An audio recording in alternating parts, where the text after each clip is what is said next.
Look at what we finally got in the mail today. I've been waiting on this for one day. I need a garage knife. Oh. That works. All right, we don't want to cut anything open that's in the box. That would be very sad. And I don't like cutting myself. So that too. Oh, I just had an idea. I need a table in here. That's not full of oil, don't worry. Anyway, let's see what we got in here.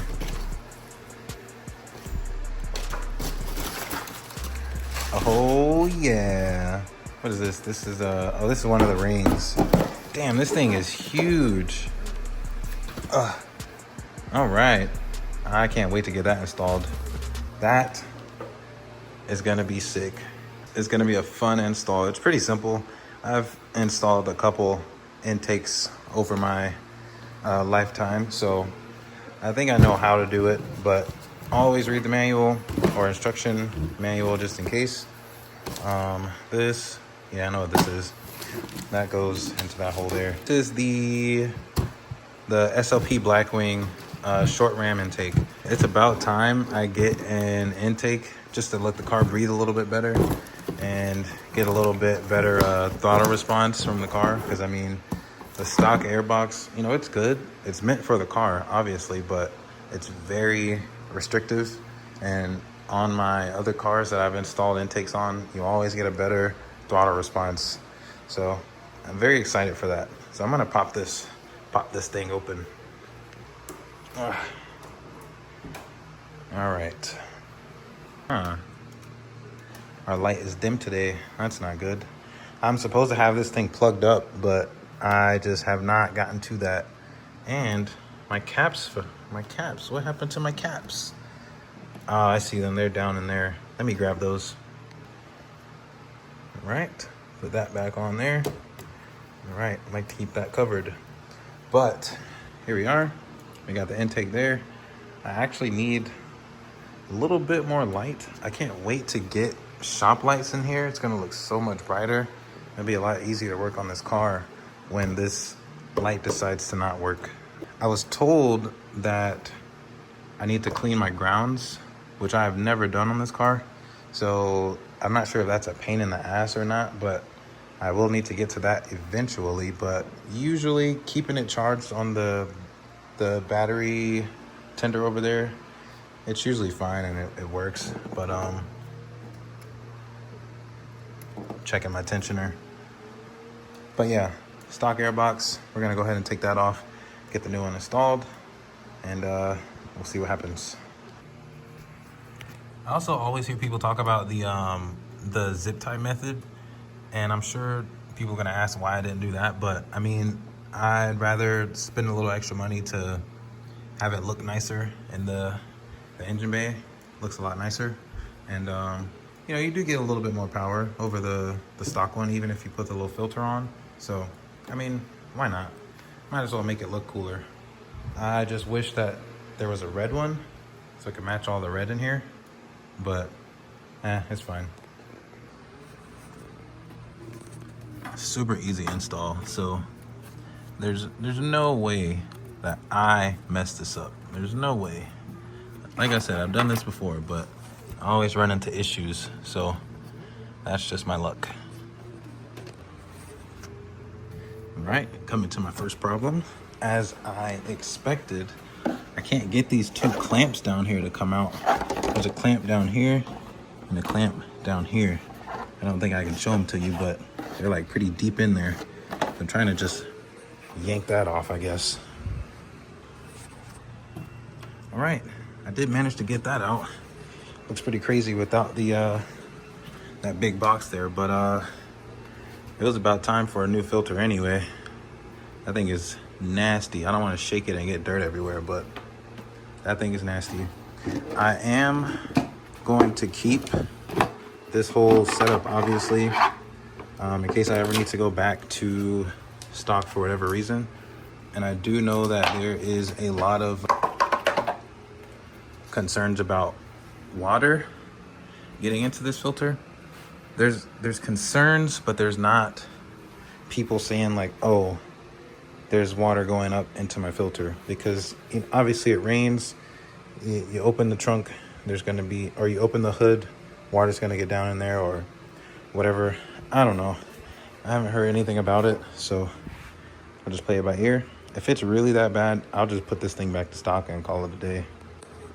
Okay, I know you guys are gonna roast me because I always get roasted because I don't know everything about cars, but I do not know how to get this clamp off. Like, what is that?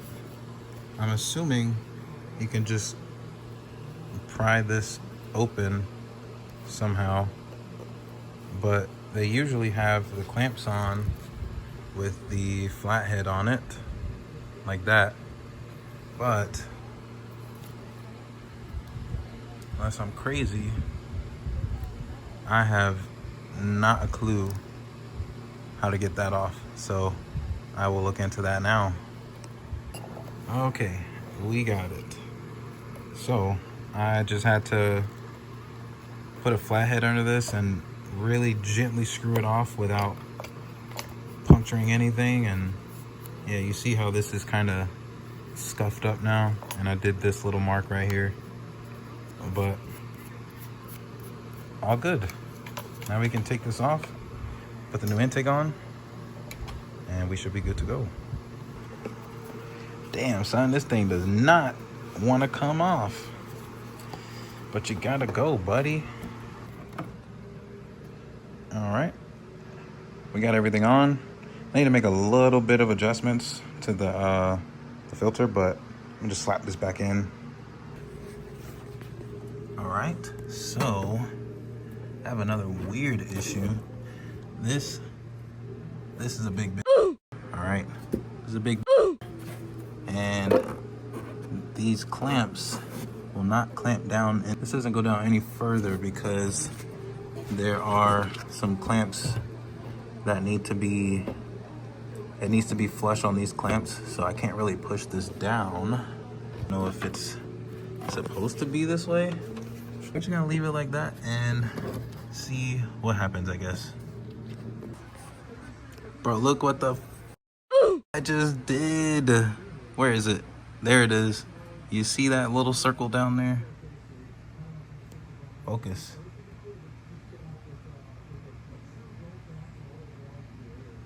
You see that little circle right there? That goes to that. I tried to reach down there and grab it, but I got these swole arms. All right, bro. See, I told y'all I have the worst luck when it comes to doing car stuff. I think they sent me the wrong filter. So this hose is supposed to go into this filter. Does not fit in this hole. Instead, that hole is for this piece, which tells you when to replace the filter. So instead, there's supposed to be two holes here. One for the filter reader and one for this hose. I forget what this hose is called, but I only have one hole. Brother, look where we're at. Look where we're at again. All right, guys, like I predicted, this is not going to be a smooth install. This was supposed to be a 15 to 30 minutes tops installation. But the problem is every seller sells the exact same filter. This filter, I'm 99% sure, is for the LS3 or the C6. And it comes with this single hole, which is what you're supposed to put the filter indicator in. But since I have a C5, I have this extra hose, which does not go here. There's supposed to be two holes, right? The housing, the filter housing is completely different than what is shown in every single advertised filter online. So I'm assuming they don't even really sell that one anymore. It's really just like false advertising at this point. But I did get something from the manufacturer, and they basically said like, hey, just drill a hole through here, with a 3/4 like hole saw, and just plug this into that. It should have already came like that. You should have gave me the part that I originally asked for, you know, like, you know, whatever. And you know, this doesn't even sit flush on here. But if the manufacturer says it's okay and that it will work, I'll give it a shot. Worst case, it doesn't work, I send it back, I get my money back. So we're gonna give it a shot. Luckily, I already had this just laying around. Oh man, this shit smells like chemicals. I'm like scared to drill a hole into this. But we're gonna do it. We're gonna do it. All right, this is what it's supposed to look like. So, had to drill that hole and take the, there's like a rubber, I think you call them like grommets or like stoppers, I don't know. But I had to take that off. And I mean, it takes a bit of force to get it to pull out. So, and I mean, the diagram they sent, it was a picture actually. This looked exactly like this with the rubber hose that connects to the air pump, and then there's like a clamp that goes right here. So I mean, we're gonna give it a shot. I mean, I don't see why not, but I'll drive around the neighborhood or let it run for like, I don't know, 5 minutes, see if it throws anything. But that's what it looks like.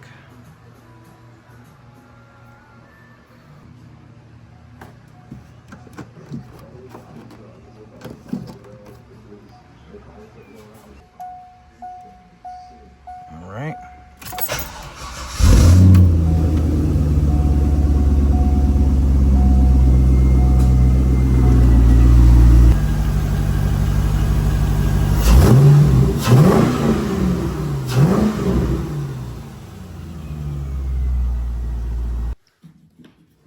Okay, so what I'm gonna do, I'm gonna bring this in the car with me today, just in case, you know, the new filter I put in, I don't know, breaks or disconnects or something weird happens. I'll have this ready on standby.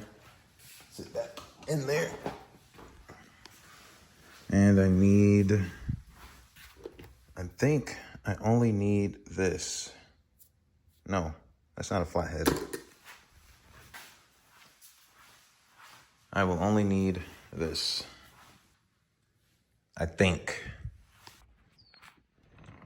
All right, next day. See if we can get a cold start.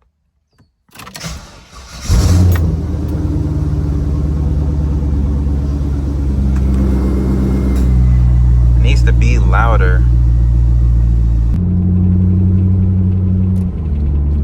I did everything wrong, bro. I didn't even do like a test drive after to make sure no codes popped up. So hopefully we're good. I mean, it's a really easy thing to not mess up, so. Yo, it definitely wakes the car up a little bit. Like, obviously, it's a bit more responsive because there's more air coming in. It's like almost immediate, the throttle response. So before, it would take like, I don't know, let's just say a second. It would take a second for the car to like want to move. Obviously the car will move when it wants to, but now it's like half the time now, which is actually kind of crazy.